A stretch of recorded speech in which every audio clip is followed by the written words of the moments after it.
Hey, I'm going to start a new video series, or just a few videos at least, on Vadi's guards. I've actually filmed 2 of these already, so they'll come a bit out of order in terms of the narrative, but I realised I want to just do a bit of an intro to it before I get straight into it.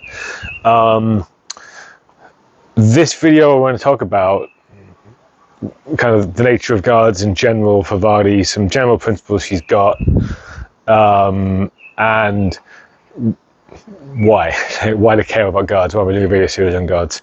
I'll start with the last one. There's kind of 2 reasons for that. One is that they're important.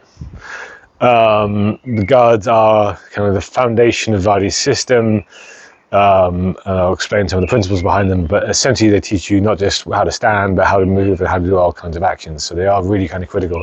The other reason is a bit more practical. I had a few requests to do more kind of tutorial videos for Vadi.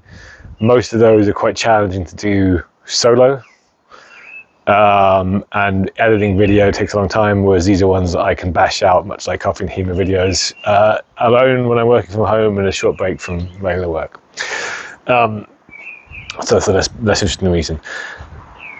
Vadi's guards, right? First and most important thing to know about them, right?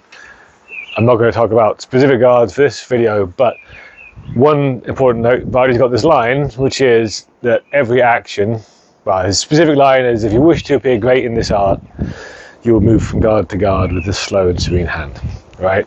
Every action in Vadi is a move from one guard to another, whether that's just kind of resetting position, whether that's doing an attack of some kind. I'm coming down from one guard, I'm starting in one guard, I'm finishing in another, right? And every action is doing that.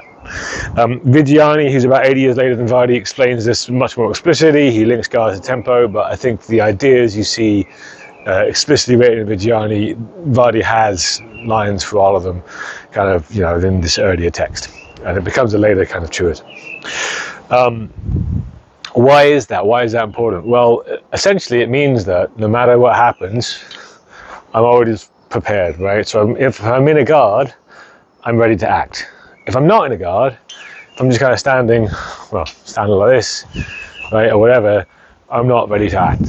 So in the process of coming from one guard and finishing in another, if I've missed, if something's happened unexpectedly, I'm in a guard, so I'm ready to act. You know, I've done a cut in, right, I'm now in a guard, cut's coming back, fine, I'm ready to defend against it straight away, right?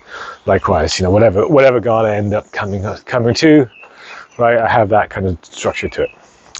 Vadi's guards have this additional feature that I think is really important, which is that every guard in Vadi is on a side of the body, right? Easiest to see from the front here. Go through all of them kind of slowly, right? Not that slowly, but they're all covering some line of attack, right? Because they have this left or right side. Some longsword systems have middle guards, right? They have a position that looks something like this, right? In the middle, whatever it happens to be. Vadi doesn't. He doesn't tell us why, but he does tell us, if you wish to be great in this art, your sword shall be a great shield, right? And it's this idea that wherever I am using my sword to cover a line of attack, right? That is, my sword is a great shield. And the reason he has this, a lot of other longswords don't, is his preference for this defense with a crossing, right? Or a parry of some kind.